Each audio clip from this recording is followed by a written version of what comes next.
ꯑꯍꯥꯟꯕꯃꯛꯇꯗ diamond TV channel ꯃꯤꯠꯌꯦꯡ ꯇꯥꯕꯤꯔꯤꯕꯁꯤꯡꯕꯨ ꯅꯤꯔꯃꯂꯥ ꯊꯥꯡꯖꯝꯅ ꯇꯔꯥꯝ ꯅꯣꯛꯆꯔꯤ꯫ ꯍꯧꯖꯤꯛ ꯂꯥꯟꯊꯣꯛꯆꯔꯤ live phone in programme ꯑꯗꯣꯝꯒꯤ ꯑꯄꯥꯝꯕ ꯏꯁꯩ ꯈꯟꯕꯒꯤ ꯊꯧꯔꯝ ꯑꯁꯤꯗ ꯁꯤꯖꯤꯟꯅꯖꯔꯤꯕ ꯃꯣꯕꯥꯏꯜ ꯅꯝꯕꯔ 7005707808 ꯍꯥꯏꯔꯤꯕ ꯅꯝꯕꯔ ꯑꯁꯤꯗ ꯀꯣꯜ ꯇꯧꯕꯤꯔꯛꯇꯨꯅ ꯑꯗꯣꯝꯒꯤ ꯑꯄꯥꯝꯕ ꯏꯁꯩ ꯈꯟꯕꯒꯤ ꯈꯨꯗꯣꯡꯆꯥꯕ ꯗꯥꯏꯃꯟ ꯇꯤꯚꯤ ꯆꯦꯅꯦꯜꯒꯤ ꯃꯥꯏꯀꯩꯗꯒꯤ ꯊꯝꯖꯔꯤ꯫ ꯑꯃꯨꯛꯇꯪ ꯍꯟꯅ ꯅꯤꯡꯁꯤꯡꯖꯒꯦ 7005707808 ꯍꯥꯏꯔꯤꯕ ꯅꯝꯕꯔ ꯑꯁꯤꯗ ꯀꯣꯜ ꯇꯧꯕꯤꯔꯛꯇꯨꯅ ꯑꯗꯣꯝꯒꯤ ꯑꯄꯥꯝꯕ ꯏꯁꯩ ꯈꯟꯕꯒꯤ ꯈꯨꯗꯣꯡꯆꯥꯕ ꯗꯥꯏꯃꯟ ꯇꯤꯚꯤ ꯆꯦꯅꯦꯜꯒꯤ ꯃꯥꯏꯀꯩꯗꯒꯤ ꯊꯝꯖꯔꯤ꯫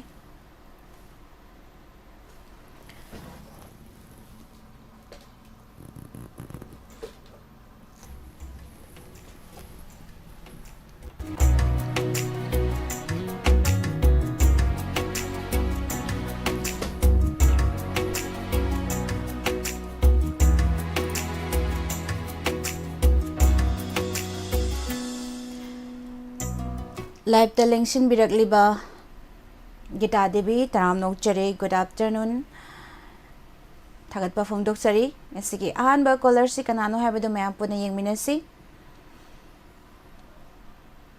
ꯍꯜꯂꯣ ꯍꯜꯂꯣ ꯍꯜꯂꯣ ꯇꯔꯥꯝ ꯅꯣꯛꯆꯔꯤ꯫ ꯏꯁꯥꯒꯤ ꯃꯤꯡ ꯂꯩꯐꯝ ꯍꯥꯏꯕꯤꯌꯨ꯫ ꯁꯃꯨꯔꯧꯗꯒꯤ ꯔꯣꯁꯤꯕꯤꯅꯥ꯫ ꯔꯣꯁꯤꯕꯤꯅꯥ ꯇꯔꯥꯝ ꯅꯣꯛꯆꯔꯤ꯫ ꯀꯔꯤ ꯃꯊꯦꯜ ꯆꯥꯕꯤꯈ꯭ꯔꯒꯦ ꯉꯁꯤꯁꯤꯕꯣ? ꯄꯥꯟ ꯏꯔꯣꯟꯕ ꯆꯥꯔꯦ ꯄꯥꯟ ꯏꯆꯦ ꯏꯔꯣꯟꯕ ꯅꯤꯔꯃꯂꯥꯗꯤ ꯀꯩ ꯃꯊꯦꯜ ꯆꯥꯔꯦ? ꯑꯩꯈꯣꯏꯗꯤ ꯍꯋꯥꯏ ꯀꯥꯡꯇꯛꯀ ꯌꯦꯟꯗꯦꯝꯒ ꯊꯣꯡꯕ꯫ ꯑꯗꯣ ꯀꯔꯝꯕ ꯏꯁꯩ ꯈꯟꯕꯤꯗꯣꯏꯅꯣ? ꯏꯅꯥꯛꯇꯗ ꯂꯩꯍꯟꯅꯤꯡꯉꯤ ꯏꯁꯩꯗꯣ ꯈꯟꯖꯒꯦ꯫ ꯏꯅꯥꯛꯇꯗ ꯂꯩꯍꯟꯅꯤꯡꯉꯤ ꯃꯤꯁ ꯄꯨꯁꯄꯔꯥꯅꯤꯒꯤ ꯃꯌꯦꯛꯇ ꯏꯕꯨꯡ ꯕꯤꯅꯣꯗ ꯀꯨꯃꯥꯔ ꯁꯔꯃꯅ ꯏꯁꯩꯁꯤꯒꯤ ꯊꯋꯥꯏ ꯍꯥꯞꯄꯤꯔꯤꯕ ꯏꯁꯩꯅꯤ ꯏꯅꯥꯛꯇꯗ ꯂꯩꯍꯟꯅꯤꯡꯉꯤ꯫ ꯏꯁꯩꯁꯤ ꯀꯅꯥ ꯀꯅꯥ ꯇꯥꯃꯤꯟꯅꯒꯗꯣꯏꯅꯣ? ꯗꯥꯏꯃꯟ ꯇꯤꯚꯤ ꯇꯥꯕꯤꯔꯤꯕ ꯃꯌꯥꯝꯒ ꯇꯥꯃꯤꯟꯅꯖꯔꯒꯦ꯫ ꯊꯥꯒꯠꯆꯔꯤ꯫ ꯏꯁꯩ ꯈꯨꯗꯣꯜ ꯇꯝꯖꯒꯦ ꯉꯁꯤꯒꯤ ꯑꯍꯥꯟꯕ ꯀꯣꯂꯔ ꯔꯣꯁꯤꯕꯤꯅꯥ ꯁꯃꯨꯔꯧꯗꯒꯤ ꯇꯔꯥꯝ ꯅꯣꯛꯆꯔꯤ ꯊꯥꯒꯠꯆꯔꯤ꯫ ꯉꯁꯤꯒꯤ ꯑꯍꯥꯟꯕ ꯏꯁꯩ ꯑꯩ ꯏꯁꯥꯃꯛꯅ ꯁꯛꯆꯕ ꯏꯅꯥꯛꯇꯗ ꯂꯩꯍꯟꯅꯤꯡꯉꯤ ꯍꯥꯏꯔꯤꯕ ꯏꯁꯩꯁꯤ ꯈꯟꯕꯤꯔꯛꯄ ꯊꯥꯒꯠꯆꯔꯤ꯫ ꯏꯁꯩ ꯈꯨꯗꯣꯜ ꯇꯝꯖꯒꯦ ꯃꯌꯥꯝ ꯄꯨꯟꯅ ꯇꯥꯃꯤꯟꯅꯁꯤ꯫ ꯑꯁꯤꯒꯤ ꯂꯥꯏꯚꯇ ꯂꯩꯕꯤꯔꯤꯕ ꯏꯆꯦ ꯃꯕꯦꯝ ꯀꯛꯆꯤꯡ ꯁꯔ ꯒꯤꯜꯕꯥꯔꯠ ꯇꯔꯥꯝ ꯅꯣꯛꯆꯔꯤ꯫ ꯏꯃꯥ ꯀꯨꯃꯥꯝ ꯕꯤꯃꯣꯂꯇꯥ ꯗꯦꯕꯤ ꯇꯔꯥꯝ ꯅꯣꯛꯆꯔꯤ꯫ ꯏꯁꯩ ꯈꯨꯗꯣꯜ ꯇꯝꯖꯒꯦ ꯇꯥꯃꯤꯟꯅꯁꯤ꯫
थागतचरी मैम पुनमक लाइव स्ट्रीमिंग द लेबिरिबा MCTV GTPL केबल नेटवर्क अमदे आइसकोम द यंगबिरिबा पुनमक पुसु तराम नोकचरी ngasiगी लाइव तन लेंसिन बिरकलिबा बेबी अंबिका तराम नोकचरी इमा एवेमहन मेगाचंद्र थोंगाम दिल्ली दगी तौजरकपनी हाइबिरकपा याम तामना लेरबसु थौरम सरुक याबिरई थागतचरी अदुगा पुष्परानीना सकपा इसै अमता थाबिरउबा हाइबिरई तांगलौ थेंगला हिंग हाइना सयौबे सैदुमतंग हाइबिरई कॉल ट्राई तौबियो मेगाचंद्र थोंगाम अदुगा लाइव चैट की थौरमदा अदुम इसै चैट की खुथांगदा अदुम खनबगी खदोंग चाबा अदुम थमजरी हयेंग लाइव चैट की प्रोग्राम ने अदुगा चावबा खोमद्राम तराम नोकचरी खेत्रिमेयम संगीता तराम नोकचरी मथंगी कॉलर लखुचगे हेलो मिसी से त खंजगे अहान बदे इसागी मिंग लेफम हाइबियो बामो लेकाय देगी शांता चार शांता तराम नोकचरी करम बैसे नो खनबी दोइसे फिल्म पोनफम पाखुम मामा हादो पाखुम मामा देगी फिल्म करी उरी मनिता नुसीबी सकतमदो अदो वहाइना हाइद्रसु इसैगे सुर ओइना ngang करी काय औजिक फाइदा तरा वान तोरगी अदुना नाइना स्कोरी दो औजिक पोनफम होय तरा वान नामने तोइन होय होय थागतचरी चरा वाला सुवाना इसै खनबिरई से amna नुंगाइजै होय होय अनांगिन जारामी अदुदे यौसलबा होय इसै से कना कना तामिना गदोइनो इसै की दारंगी लाइफ चाट लैबो सिंगा आइगी इमुंगा दुम चाचाय बसिंग पुरम तामिना जगे थागतचरी इसै कुदोल तमजगे मयाम पुना तामिना से थाय सैसकलिबा सदानंद थोइबी देवी की मयकता सगोल सेम तिजेंद्रना सैरांगलिबे इसै कुदोल तमजरी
ꯍꯧꯅꯕꯔꯁꯤꯕꯨ ꯅꯨꯡꯁꯤꯕ ꯃꯥꯒꯤ ꯍꯧꯅꯕꯔꯁꯤꯕꯨ ꯅꯨꯡꯁꯤꯕ ꯃꯥꯒꯤ 우리 믿다 ꯅꯨꯡꯁꯤꯕꯤ ꯁꯛꯇꯝ ꯀꯧꯔꯤꯕꯣꯏ ꯈꯜꯂꯤ ꯃꯥꯅ ꯑꯩꯕꯨ ꯆꯦꯛꯂꯥ ꯑꯣꯏꯅ ꯄꯥꯏꯅꯤꯡꯂꯦꯅꯦ ꯃꯅꯥꯛꯇ 우리 믿다 ꯅꯨꯡꯁꯤꯕꯤ ꯁꯛꯇꯝ ꯀꯧꯔꯤꯕꯣꯏ ꯈꯜꯂꯤ ꯃꯥꯅ ꯑꯩꯕꯨ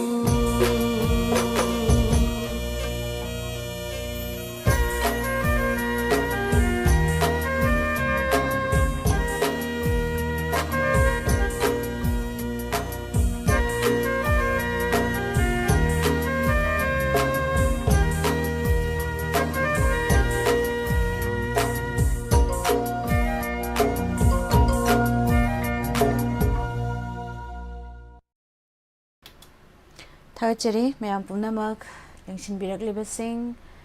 ꯏꯃꯥ ꯏꯕꯦꯝꯍꯟ ꯏꯃꯥ ꯀꯨꯃꯥꯝꯕꯤ ꯃꯣꯂꯇꯥ ꯕꯦꯕꯤ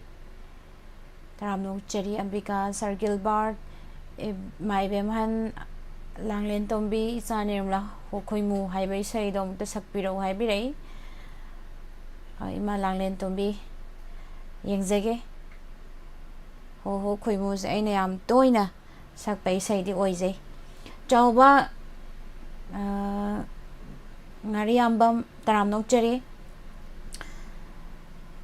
ꯏꯕꯨꯡ ꯍꯦꯝꯕ ꯒꯨꯔꯨꯃꯌꯨꯝ ꯇꯔꯥꯝꯅꯣꯛꯆꯔꯤ ꯗꯥꯏꯃꯟ ꯇꯤꯚꯤ ꯆꯦꯅꯦꯜꯒꯤ ꯃꯥꯏꯀꯩꯗꯒꯤ ꯏꯃꯥ ꯁꯁꯤꯔꯥꯅꯤ ꯃꯩꯁꯅꯥꯝ ꯇꯔꯥꯝꯅꯣꯛꯆꯔꯤ ꯀꯦꯜꯕꯤꯟ ꯂꯥꯏꯁ꯭ꯔꯝ ꯗꯦꯂꯤꯀꯥ ꯑꯅꯣꯏꯕꯤ ꯔꯣꯕꯤꯇꯥ ꯗꯥꯏꯔꯤ ꯇꯔꯥꯝꯅꯣꯛꯆꯔꯤ ꯁꯦ ꯌꯥꯝ ꯐꯖꯩ ꯍꯥꯏꯕꯤꯔꯛꯄ ꯊꯥꯒꯠꯆꯔꯤ ꯗ ꯒ꯭ꯔꯦꯠ ꯀꯩꯁꯥꯝ ꯇꯔꯥꯝꯅꯣꯛꯆꯔꯤ ꯋꯥꯟꯁꯤ ꯒꯨꯗ ꯑꯐꯇꯔꯅꯨꯟ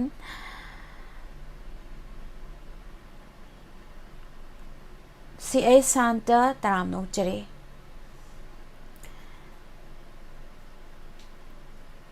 ꯏꯃꯥ ꯏꯕꯦꯝꯃꯅ ꯍꯥꯏꯕꯤꯔꯛꯄꯗ ꯏꯆꯥ ꯅꯨꯄꯤ ꯅꯨꯡꯁꯤꯕꯤ ꯏꯆꯥꯅꯤ ꯑꯔꯤꯕ ꯏꯁꯩ ꯍꯦꯛ ꯍꯦꯛ ꯁꯛꯄꯗꯣ ꯅꯨꯡꯉꯥꯏꯕꯅ ꯃꯃꯥꯗꯤ ꯏꯆꯥꯕꯨ ꯑꯔꯤꯕꯗ ꯑꯃꯇꯪꯗꯤ ꯁꯛꯄꯤꯔꯝꯃꯨꯀꯣ ꯃꯃꯥ ꯃꯌꯥꯝꯒꯤ ꯑꯣꯏꯅ ꯊꯦꯡꯛ ꯌꯨ ꯆꯥ ꯍꯣꯏ ꯌꯦꯡꯖꯒꯦ ꯍꯣ ꯍꯣ ꯈꯣꯏꯃꯨ ꯍꯥꯏꯔꯤꯕ ꯏꯁꯩꯁꯤ ꯏꯃꯥ ꯂꯥꯡꯂꯦꯟ ꯇꯣꯝꯕꯤꯅꯁꯨ ꯈꯟꯕꯤꯔꯛꯑꯝꯃꯦ ꯑꯗꯨ ꯌꯦꯡꯖꯒꯦ ꯃꯊꯪꯒꯤ ꯀꯣꯂꯔꯁꯤ ꯀꯅꯥꯅꯣ ꯍꯥꯏꯕꯗꯨ ꯌꯦꯡꯃꯤꯟꯅꯁꯤ ꯍꯜꯂꯣ ꯍꯜꯂꯣ ꯇꯔꯥꯝꯅꯣꯛꯆꯔꯤ ꯏꯁꯥꯒꯤ ꯃꯤꯡ ꯂꯩꯐꯝ ꯍꯥꯏꯕꯤꯌꯨ ꯑꯩ ꯇꯧꯏ ꯊꯣꯏꯕꯤ ꯉꯥꯛꯀꯅꯤ ꯅꯦꯅꯦ ꯊꯣꯏꯕꯤ ꯀꯔꯤ ꯃꯊꯦꯜ ꯆꯥꯈ꯭ꯔꯒꯦ ꯉꯁꯤꯁꯤꯕꯨ ꯉꯁꯤꯗꯤ ꯍꯋꯥꯏ ꯊꯣꯡꯉꯦ ꯍꯋꯥꯏ ꯃꯨꯁꯣꯔꯤ ꯊꯣꯡꯕ ꯆꯥꯔꯦ ꯍꯋꯥꯏ ꯃꯨꯛꯁꯣꯔꯤ ꯑꯗꯣ ꯀꯔꯝꯕ ꯏꯁꯩꯅꯣ ꯈꯟꯕꯤꯗꯣꯏꯁꯤꯕꯨ ꯗꯣꯛꯇꯔ ꯌꯥꯏꯃꯒꯤ ꯁꯗꯥꯅꯟꯗꯒ ꯑꯗꯒꯤ ꯁꯔꯤꯇꯥ ꯒꯖꯅꯤꯒꯤ ꯁꯛꯄ ꯂꯤꯔꯤ ꯍꯨꯝꯕ ꯃꯥꯂꯪꯕꯁꯨ ꯇꯥꯖꯔꯒꯦ ꯌꯥꯝ ꯐꯖꯕ ꯏꯁꯩꯅꯦ ꯂꯤꯔꯤ ꯂꯤꯔꯤ ꯁꯤꯠꯄ ꯃꯥꯂꯪꯕꯣ ꯍꯥꯏꯕꯗꯣ ꯑꯗꯣ ꯏꯁꯩꯁꯦ ꯃꯇꯦꯛ ꯑꯃ ꯉꯥꯡꯊꯣꯛꯑꯝꯕ ꯌꯥꯒꯗ꯭ꯔꯣ ꯇꯥꯕꯤꯅꯤꯡꯕ ꯈꯔ ꯍꯥꯏꯖꯔꯛꯈꯤꯒꯦ ꯍꯣꯏ ꯍꯥꯏꯕꯤꯌꯨ ꯄꯤꯌꯥꯗꯁꯅꯤ ꯁꯅꯥꯊꯣꯏ ꯑꯗꯒꯤ ꯑꯩꯒꯤ ꯏꯁꯨ ꯅꯨꯄꯥ ꯄꯨꯟꯁꯤꯕ ꯑꯗꯒꯤ ꯄꯣꯏꯔꯩ ꯉꯥꯟꯕ ꯏꯆꯥꯅꯨꯄꯤ ꯅꯂꯤꯅꯤ ꯏꯆꯟꯅꯨꯄꯤ ꯃꯦꯝꯇꯣꯟꯕꯤ ꯑꯗꯨꯒ ꯗꯥꯏꯃꯟ ꯇꯤꯚꯤ ꯄꯨꯝꯅꯃꯛ ꯇꯥꯕꯤꯕ ꯄꯨꯝꯅꯃꯛꯀ ꯇꯥꯃꯤꯟꯅꯖꯔꯒꯦ ꯍꯣꯏ ꯑꯗꯣ ꯏꯁꯩꯁꯦ ꯃꯇꯦꯛ ꯑꯃ ꯉꯥꯡꯊꯣꯛꯄꯤꯔꯝꯃꯣ ꯂꯤꯔꯤ ꯂꯤꯔꯤ ꯍꯨꯝꯕ ꯃꯥꯂꯪꯕꯋꯣ 이원 국민세 승승하시래 기뻐하게 하지. ꯊꯥꯒꯠꯆꯔꯤ ꯏꯃꯥ ꯅꯦꯅꯦ ꯏꯁꯩ ꯃꯇꯦꯛ ꯑꯃꯇꯪ ꯉꯪꯕꯤꯌꯨ ꯍꯥꯏꯕꯗ ꯉꯪꯕꯤꯔꯛꯄ ꯊꯥꯒꯠꯆꯔꯤ ꯏꯁꯩ ꯈꯨꯗꯣꯜ ꯇꯝꯖꯒꯦ ꯃꯌꯥꯝ ꯄꯨꯟꯅ ꯇꯥꯃꯤꯟꯅꯁꯤ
yaure hi bando chetna he sapu kanna hum lagli ba malang bani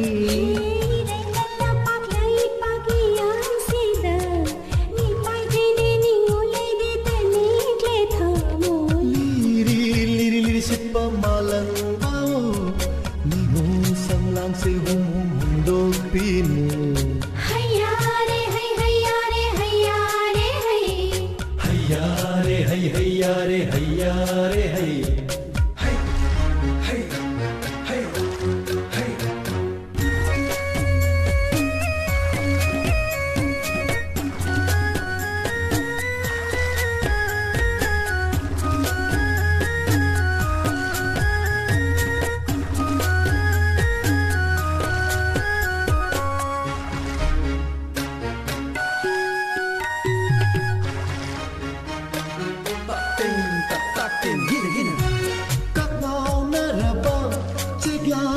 Gusu mai kai khang da pai rang le tam na uri ba ching sang na pong da tu phang khap na sa na ri malang ipum da ki zaduna pai min na la ko ne chek la ning hura ba shi se he ka thik na nau na jagoi sa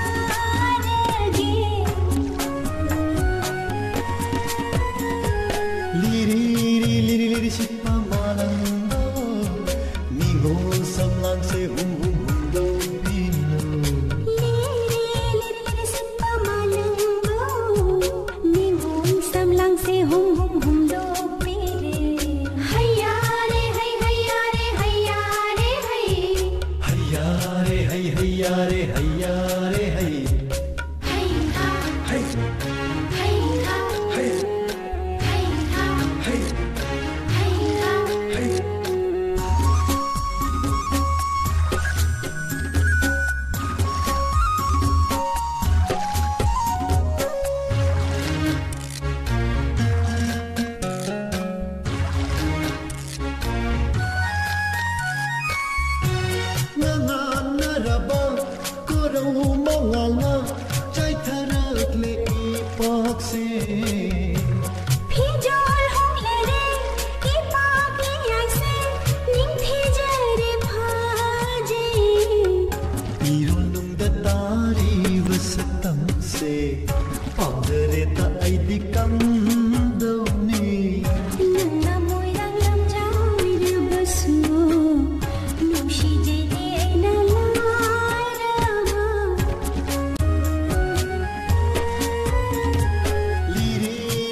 Se hum hum hum do pinu Liri sippa malang bao ningun sam lang se hum hum hum do pire hayya re hay hayya re hayya re hay hayya re hay hayya re hayya re hay hayya re hay hayya re hayya re hay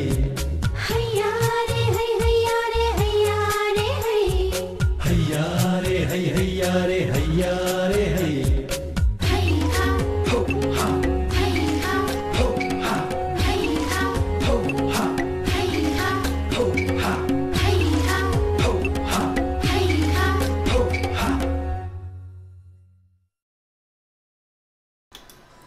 Thagachari Fazaraba isai amasu taminakre mayam pumnamak live to lengsin biragliba ise ngathe Maria Laishram Premji Taram Nokchari इसे पाकपी बिदी creation Bishu तराम नौचरी कुइरे उदबा the great केसा miss निर्मलागी इसे अमत सकपीरओ यारगदी होय सक्सगे ngasiदी इसे अमदगी हेना सक्सररोय मतमसु खितंग थेंगदना हौख्रे अदना asidi isai amatang punna aroibada mayam pulapta dedicate tawjaba isai amadum saksarake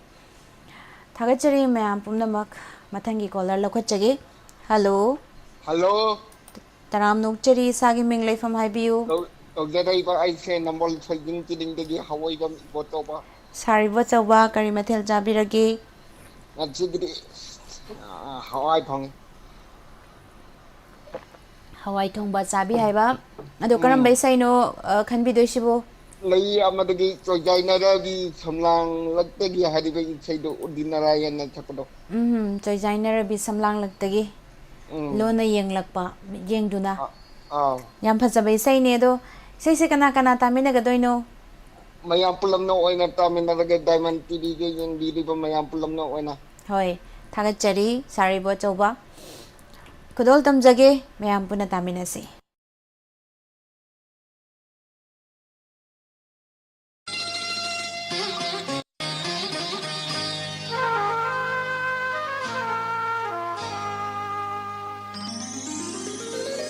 joy jai na rabi shamlang latagi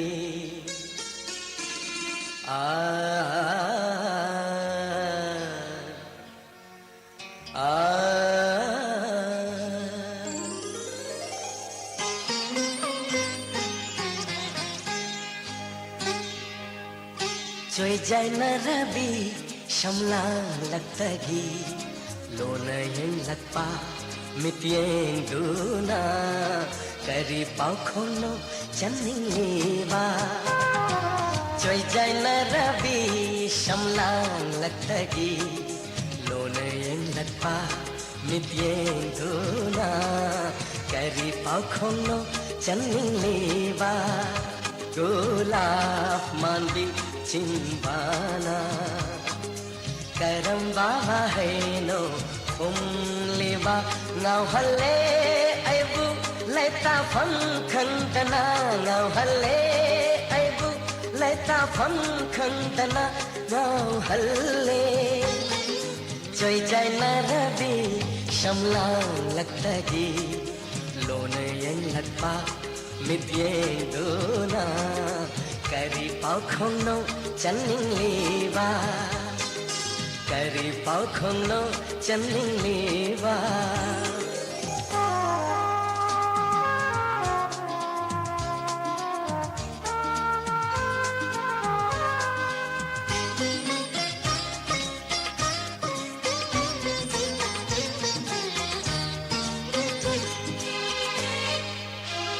मेरा थान तंजबी थाजा मेरा थाजा मेरा थान तंजबी थाजा थाजा माशुमाय थों लांसिंखी surbungang jabi kokil seklasu surbungang jabi kokil sekla kauhan ki manhan ki surbumba kai khitan tha sakhendi na toda kai khitan tha sakhendi na toda joy jai na rabi shamlang laktagi lone yang lakpa mityen duna kari paukhong no channing leba kari paukhong no channing leba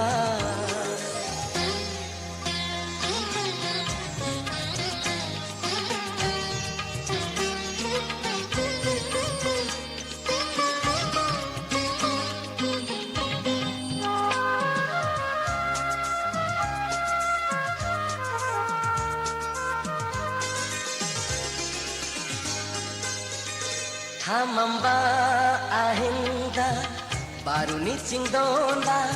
mainam giliklan pareng len bagum Hamamba ahinda baruni chingdonda mainam giliklang pareng leng bagong leng lakle thamoida surgi pareng leng lakle thamoida surgi pareng I horakle I thaknare pukning wakhal sak lage ise tantha chana sak lage ise tantha chana choi jai na ravi shamlang laktagi lone yeng lakpa mit yeng duna kari pau khom no channi ba golap mandi chinbana karam baba hai no lewa ngau halle aibu leita phang thang tana ngau halle aibu leita phang thang tana ngau halle choi jai na ravi shamlang laktagi lone yang lakpa mit yeng duna kari pau khong no chan lewa kari pau khong no Thagachari myam pumnamak ibung samanando kram taram nokchari imara nibla leshang tem ise mathem Maria duga Sir Gilbert na call daw bagi tharom se BP wangi aduna isai kitang tension biyo hajari ba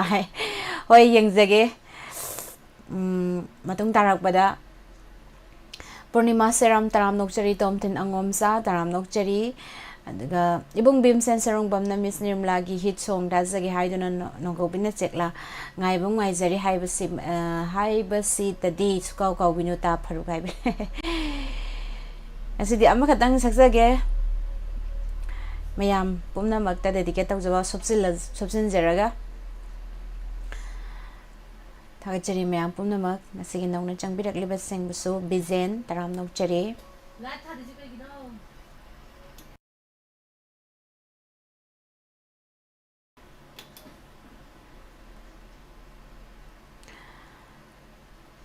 Thagachari nongna changbirak liba seng busu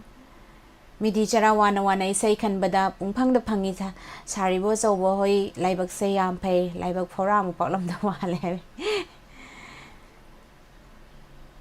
Thagachari mayam pumna mak aduga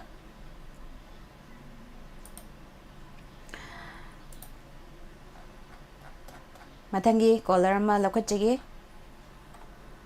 hello Hello, good afternoon. Good afternoon taram nokchari sagi minglai from haibiu Tàu giờ đây vậy cái sản phẩm làm bằng bạch thang từ làm bằng âm tam. taram nokchari kari mathel chabi khrage Masih si irom pasai. karam bai sai no khan bi doisibo Kau ningon thab giờ vậy nè. Kau solau ini hai di dengan tàu cái đó đi cái pasar ini. Hoi yamna nungaiba yam phajaba isai ama hingol thajaba film digi sau lawan bini haibirakanu isau langan bisu tahan binu hariba isai sine adum isai se mayak che suroina sakdo birak padi kari kai Ni sak ni ne dong asu se yang kan tàu ba in pasai je isin tak da ha je ke ni khamau ni is kai no ma tàu la ka dum phun la kan lai dong tàu re ko hoi nungai ka dong asu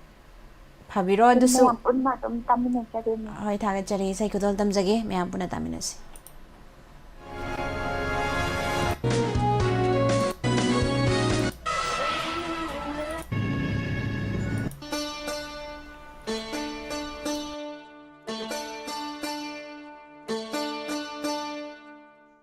Kadai sakrazano ne nahangi di sidek tele ramani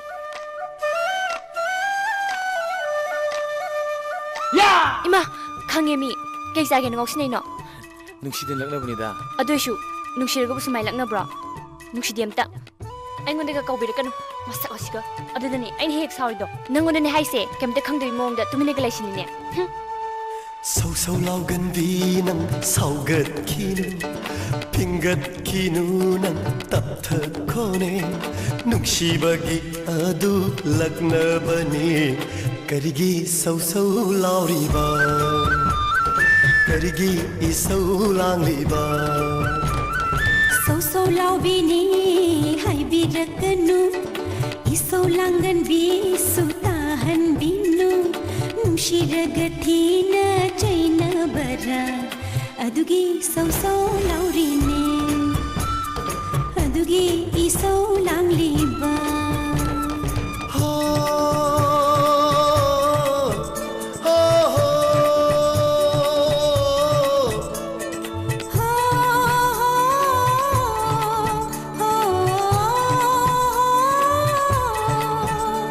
Tangang चिंबालना खजिक तन्नोक पदो निंगोंगी रासिनी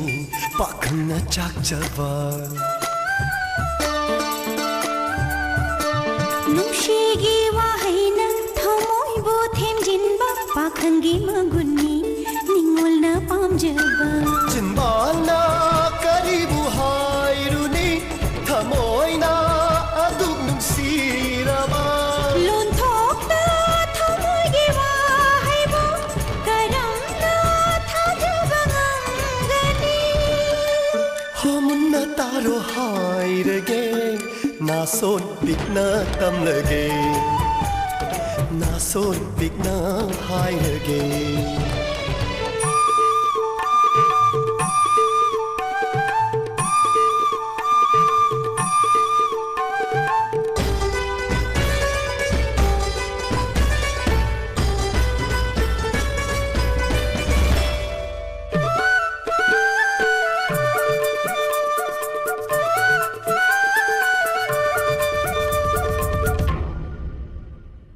लापना लैरगा मी पाइबा पोक्लकी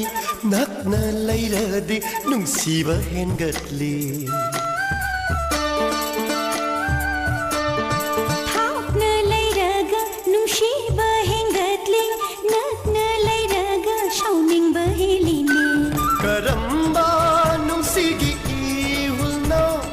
नंगी थमोइदा हुल्लिबा shengla nushigi hulni aigi thamoy mi hulse अदुदि पिरो थमोइदो लैतादरे पुकनिंगसे लैतादरे वाखलसे सौ सौ लाउगनबी नंग साउगत खिनु फिंगत खिनु नंग तप्थखोने नुंसीबगी अदुक लक्नबनी करिगी सौ सौ लाउरिबा करिगी इसौ लांगलिबा sâu sâu lau bini hai birakanu isau langan bisu tahan binu nushiragathina chaina bara adugi sâu sâu lau rine adugi isau langliba adugi sâu sâu lau rine adugi isau langliba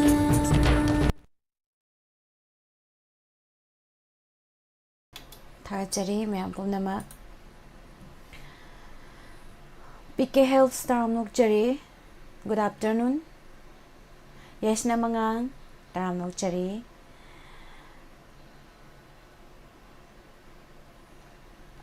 nauna jang biragli basing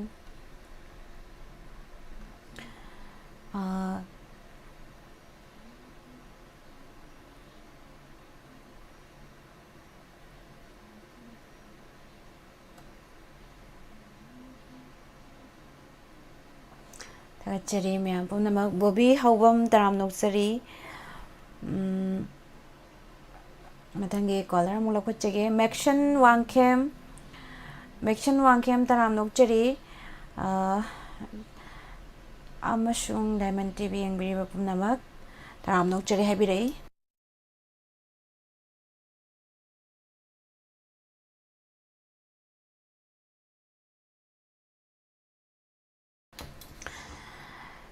mathangi caller la khochege hello Hello, taramnok chari Songju Koiro Marikan, marita kai mathel chabi kharge ngasisibo Sangam Songpama, Iru Kangsu, Kapasi, Kanglayan nga nang mga gajare. ꯄꯦꯔꯨꯛ ꯀꯥꯡꯁꯨꯗꯨꯒ ꯀꯪꯂꯥꯌꯦꯟ ꯉꯥꯅꯝꯒꯗꯣ ꯌꯥꯝ ꯍꯥꯎꯕꯅꯤ ꯑꯗꯣ ꯀꯔꯝꯕ ꯏꯁꯩ ꯈꯟꯕꯤꯗꯣꯏꯅꯣ ꯋꯥꯛꯆꯤꯡ ꯎꯂꯦꯟꯒꯤ ꯑꯉꯧꯕ ꯂꯩꯆꯤꯜ ꯑꯗꯒꯤ ꯋꯥꯛꯆꯤꯡ ꯎꯂꯦꯟꯒꯤ ꯑꯉꯧꯕ ꯂꯩꯆꯤꯜꯅ ꯐꯤꯖꯪ ꯈꯟꯕ ꯍꯥꯏꯔꯤꯕ ꯏꯁꯩꯗꯨꯅꯤ ꯏꯁꯩꯁꯤ ꯀꯅꯥ ꯀꯅꯥꯅꯣ ꯇꯥꯃꯤꯟꯅꯒꯗꯣꯏꯁꯦ ꯃꯃꯥ ꯗꯥꯏꯃꯟꯕꯨ ꯏꯁꯩ ꯇꯥꯕꯤꯔꯤꯕꯁꯤꯡꯒ ꯄꯨꯟꯅ ꯇꯥꯃꯤꯟꯅꯖꯒꯦ ꯑꯗꯣ ꯏꯁꯩꯁꯦ ꯃꯇꯦꯛ ꯑꯃ ꯁꯛꯇꯣꯛꯑꯝꯕ ꯌꯥꯒꯗ꯭ꯔꯣ ꯑꯍꯧꯕꯇ ꯉꯥꯡꯖꯒꯦ ꯍꯣꯏ ꯑꯉꯧꯕ ꯂꯩꯆꯤꯟꯅ ꯐꯤꯖꯪ ꯈꯟꯕ ꯂꯣꯏꯕꯤ ꯆꯤꯡꯁꯥꯡꯅ ꯇꯨꯝꯄꯛ ꯌꯦꯡꯂꯤꯌꯦ ꯑꯩꯈꯣꯏ ꯑꯅꯤꯒꯤ ꯋꯥꯔꯤꯕꯨ ꯇꯥꯔꯤ ꯑꯩꯈꯣꯏ ꯑꯅꯤꯒꯤ ꯋꯥꯔꯤꯕꯨ ꯑꯁꯪꯕ ꯍꯥꯅꯧꯅ ꯌꯥꯔꯩ ꯂꯣꯏꯁꯟꯖꯔꯦ ꯊꯥꯒꯠꯆꯔꯤ ꯏꯃꯥ ꯏꯁꯩ ꯃꯇꯦꯛ ꯑꯃ ꯉꯥꯡꯊꯣꯛꯄꯤꯔꯝꯕ ꯍꯥꯏꯅꯤꯡꯉꯥꯏ ꯂꯩꯇꯅ ꯊꯥꯒꯠꯆꯔꯤ ꯑꯗꯨꯒ ꯏꯁꯩ ꯑꯉꯧꯕ ꯋꯥꯛꯆꯤꯡꯒꯤ ꯂꯦꯟ ꯐꯤꯂꯝꯗꯒꯤ ꯑꯉꯧꯕ ꯂꯩꯆꯤꯜꯅ ꯍꯥꯏꯔꯤꯕ ꯆꯤꯇ꯭ꯔꯥ ꯑꯃꯗꯤ ꯑꯥꯔꯕꯤꯟ ꯑꯅꯤ ꯄꯨꯟꯅ ꯁꯛꯃꯤꯟꯅꯔꯤꯕ ꯏꯁꯩꯁꯤ ꯈꯨꯗꯣꯜ ꯇꯝꯖꯒꯦ ꯇꯥꯃꯤꯟꯅꯁꯤ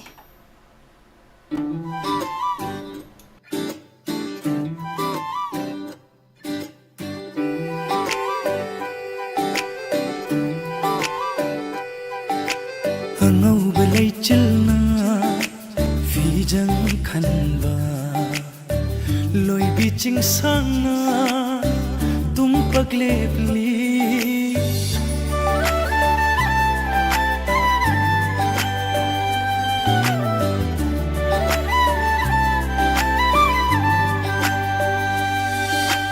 ꯑꯉꯧꯕ ꯂꯩꯆꯤꯜꯅ ꯐꯤꯖꯪ ꯈꯟꯕ ꯂꯣꯏꯕꯤ ꯆꯤꯡꯁꯥꯡꯅ ꯇꯨꯝꯄꯛ ꯂꯦꯞꯂꯤ ꯑꯩꯈꯣꯏ ꯑꯅꯤꯒꯤ ꯏꯇꯧꯕꯨ ꯌꯦꯡꯂꯤꯌꯦ ꯑꯩꯈꯣꯏ ꯑꯅꯤꯒꯤ ꯏꯇꯧꯕꯨ ꯌꯦꯡꯂꯤ ꯑꯁꯪꯕ ꯍꯥꯅꯧꯅ ꯆꯦꯔꯩ ꯊꯣꯟꯕ ꯇꯥꯝꯅ ꯁꯟꯗꯣꯛꯄ ꯂꯝꯍꯥꯡꯅ ꯐꯝꯂꯤ ꯑꯩꯈꯣꯏ ꯑꯅꯤꯒꯤ ꯋꯥꯔꯤꯕꯨ ꯇꯥꯔꯤ ꯑꯩꯈꯣꯏ ꯑꯅꯤꯒꯤ ꯋꯥꯔꯤꯕꯨ ꯇꯥꯔꯤ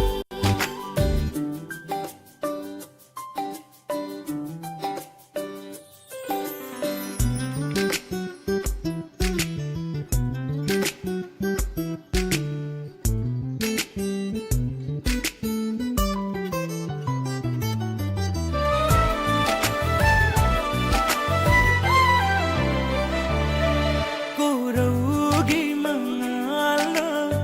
ꯅꯣꯡꯊꯥꯡꯒꯨꯝ ꯌꯩꯕꯗ ꯅꯨꯡꯁꯤꯕꯤ ꯃꯥꯏꯊꯣꯡꯅ ꯀꯌꯥꯗ ꯐꯖꯔꯤꯕ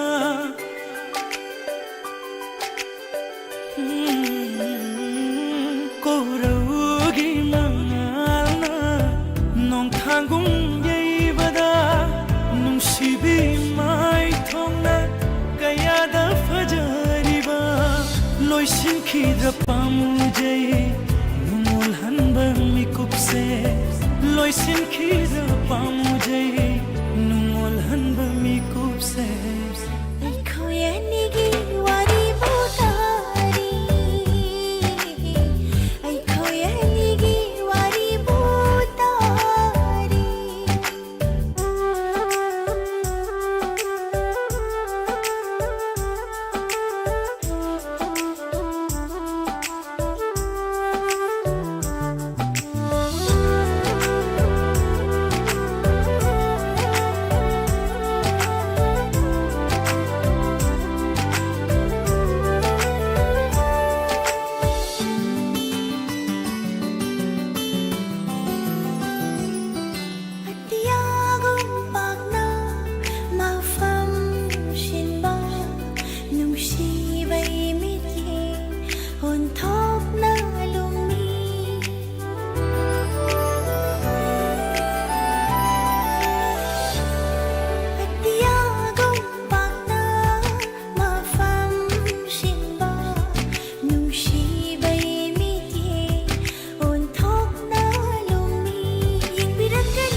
Thagachari mayam pumnamak Puff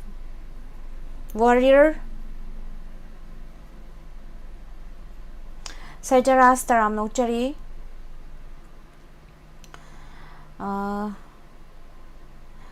Jeranjana hijam taram nokchari mayam pumnamak thengabusu thengna changbiraklibasing iche Ranjana hijam good afternoon Thagachari aduga ngasi aroiba caller ama lokhachage aroiba caller lokhacharaga mayam gidama khudol tamjage isai ama Hello Hello. Taram nokchari sagi meng leifam haibiu Miss Pontogai Mahendra Wang Kemcha. Miss Kano Puchi Han Manemis, Sina Diamond TV. Hoi Sar Mahendra Wang Kemcha se yari puk tagi oidoribra I not the Miss Kawa now Kana on the Kaida. Kawana Khan Sar Mahendra taram nokchari ngasina ahan mane haibirak ba thagachari thorom sar uya birak ba aduga kari mathel jabi khrage ngasi sibo Miss Kano Koye Kawai Musoriga Yendemga Tong to Salmi. Koy manadore koina kangta ka yendem ga thongbani thagachari Sar Mahendra ngasi thorom ase sar uya birak ba ngasi aroiba caller soire karam besai khanbi ga dawri Miss Tamoishe Nangi Oira, they have film to the gay. Now Boyga Puspaninga, Sakba Hayo, and Tail Wishidum. Other get over. Hoi, Thagachari. Puchikina Han Baduga Pontongana, Aroiva. Aroi ba having a sig last caller haiba. Wait, last caller. Oh, last caller. Hoi. Daw je kitang yari bazani. Ado isai se kana tamina gani. Diamond TV Tabi Kudimaka, the laptop. Linkin Bible Kudimukadum Tamina Zarage. Hoi, Thagachari, say kudol tamzage, mayam puna tamina se aduga Diamond TV git horam se adum tabi bra kari da tabi bage. Kano the YouTube ta. Ado thoram se kamai toge koi Diamond TV git horam se tabada abadi Adum Miss Yam Nungai Am Sang Nine Tabribanina, like Chatna, the labor program. I'm kind hungry, but Trama to Shida Mukanomu, auction in Ramba, Pungani Shidan Sazem, some Puning or Leramba, they did Lachatama, they did a Muk Tonim program, Malavas, but they don't Pungi Pandas labor. She programs, I'm kind of a lot of the reason. Program say program se pung tara dagi haure. Pung tara dagi mata wafam aduga tara mathoida newspaper reading leire pung ama dana pungningi warol aduga pung ahum tarakpa matam dana khoi nungti entertainment program live chat program live phoning program se thamjai adu pung nipan dagi numidang gina mathang adum laigre adum live ngasidi miss ngai bada adum haidagi leibran yeng ngasidi live phoning program se kitang thengda mane ko au thengda yeng asisi Hoi, adong I think I check to Javaneva, like Zalana Mukamba. Ado Thagachari, Asidegi, Adum Kangbi Rongas to a Thoram Sepung Tara, Ayukina, Pung Tara Matoi, Pung Ama, Nungtilgi. Are they entertainment? Pung Ahunga, Pungipanga. Adagidum Satazara Nungdangina, Koi Ibung Taole, and they now with his son, and they now Nupan, Jamie Hagrujam, Maquina Adum Taupo Bibene. Hoi, Thagachari, say good old Tamzara game and Punataminas.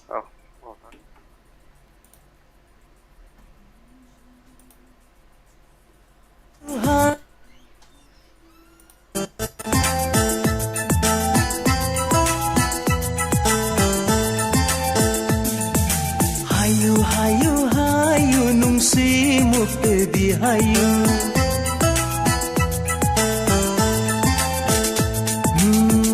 Hayu, nungsi mukte di hayu. Nungsi hayu, nungsi mukte di hayu.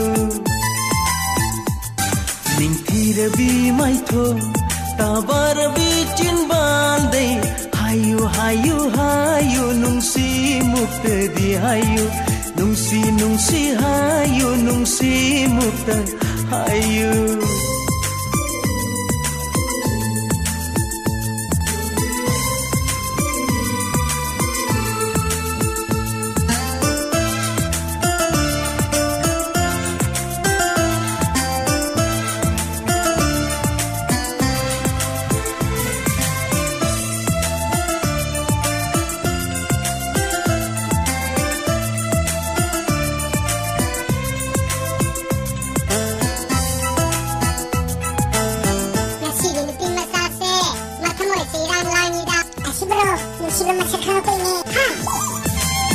matamgi nungsiba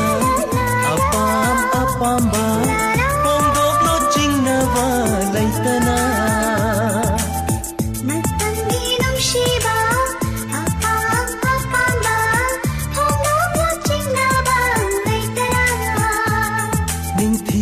Shaba shumhati maitho nungsiba apamba hoshuna yaure he la la la jingnaba laitana piro nangi nungsiba cheksina thamlage thamoida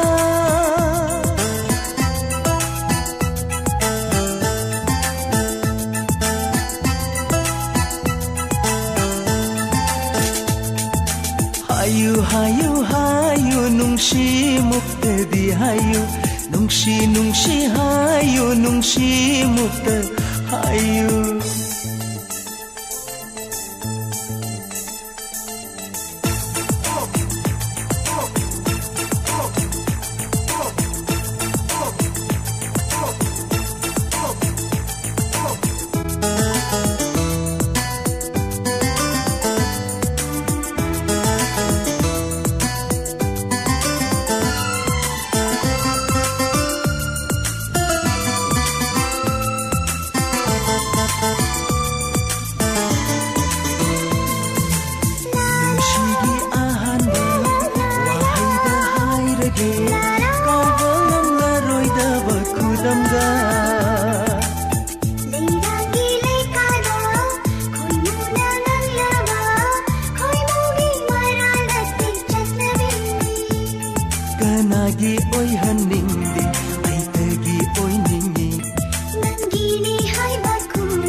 Chaba khangdare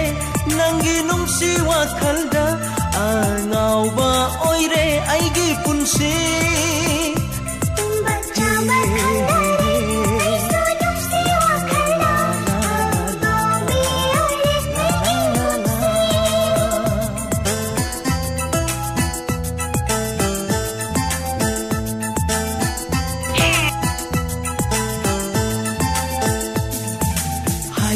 hayu hayu nungsi muktadi hayu ho hayu hayu nungsi muktadi hayu nungsi hayu nungsi muktadi hayu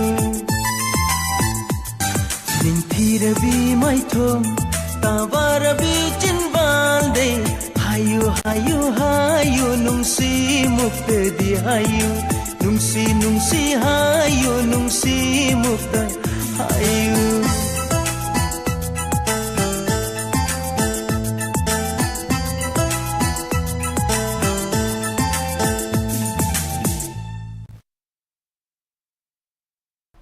Thagachari myam punamak aroibasidi saima khodol tamjaraga loishinjage daga Iris Thoi Taram Nokchari Thengalabasa Thengna Radha Thoibi Taram Nokchari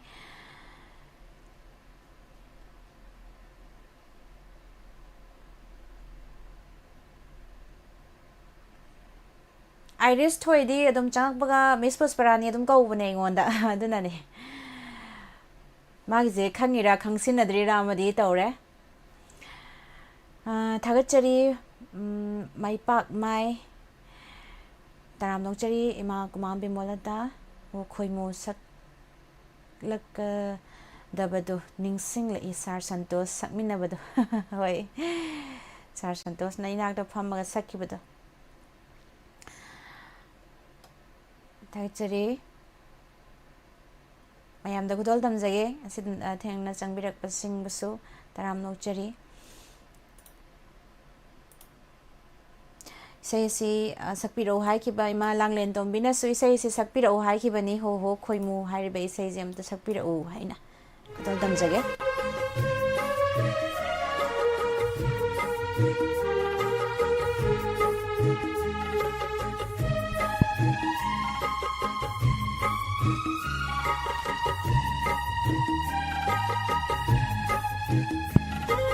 check.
से साथ काय रखले खोई मो खोन थांगे बदा हो थमोई लेरंग से साथ काय रखले खोई मो खोन थांगे बदा मी पैसा बेसे ई दिल होरे मी पैसा बेसे ई दिल होरे नुसी सही है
थागचरी मैम पुमनमक इसे से इमा इबेल इबुंग इक्पा इचे इचलसिंगदा डेडिकेट तौजरगा ngasiगी इमा langlen tombina so ise si sakpiro na haibirami ma'am दा डेडिकेट तौबे इसे ओइना सक्सबनी Thagachari mayam nanungsibiduna thagat pirakpa khetrimem sangita isai phajai haibirakpa thagachari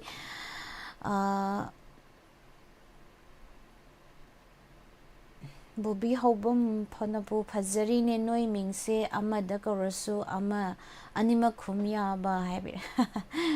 Topendra no my them so beautiful haibirak pa thagachari Sangmin Phao wow miss thank you yam oina na wari dum sanabane Iris Toy se kanano habde koi khangjadre yam nungsina yam oina na wari dum tawbani Radha Thoibi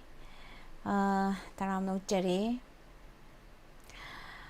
Koirak Lini Loiramme Habire so nice Habirapa ko Pub Warrior Say Santa Miss Isai Fazay Tazari Habire Thagachari Ranju Wahengbam Ano Wachang Birak Boy Madama Male Taram no Cherry Diamond TV channel Gimai Kedagi Chatai sai khanbadi yadabro haibire Ranju Wahengbam chatai sai khanbagi thoram hayeng pung ahum taba matamda leijai saruk yabiu live chat program chatai sai han akon tanaraga top 10 bau ke manung da khangat chiragi sai se thajabani han akon dana bani aduna ngantana phak tharaga phambiramo Sony taram nokchari pomnama Surkabam Samila Laima Miss Wow Haibirapa Thagachari Haningai Laitana Purnima Seram Wawa Miss Haibiri Seranjana Hizam Thagachari Pumna Magpu Thagat Pafongdok Chari Asigi YouTube live streaming da Laibiriba Amadi Icecom Cable Network da Yang Biriba GTPL Cable Network da Miyang Tabiriba Pumna Magpu Nirmala Thangjam Namukana Kurumjari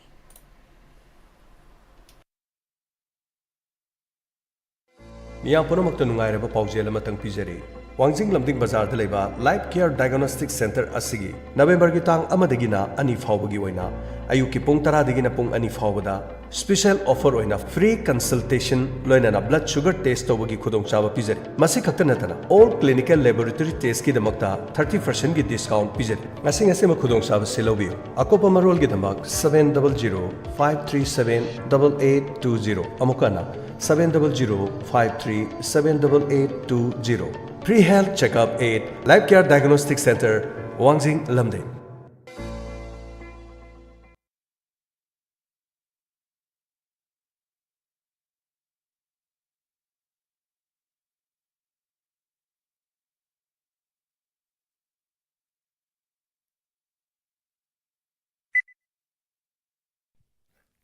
Yankom Netramani College of Nursing, an institution where you turn your dream into reality. The institution was established with a vision in offering excellence in quality of nursing education for the delivery of enlightened, compassionate, and competent healthcare professionals. Welcome to High College of Nursing! You will be the generation serving the future.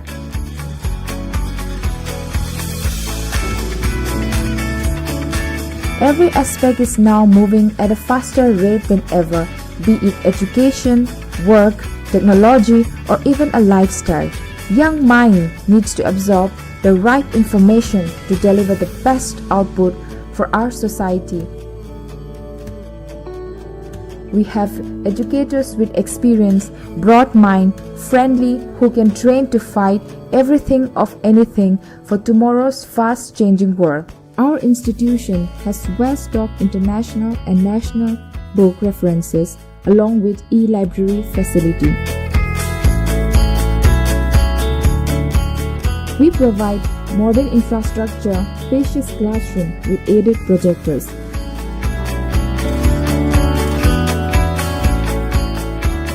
We have a parent hospital, provide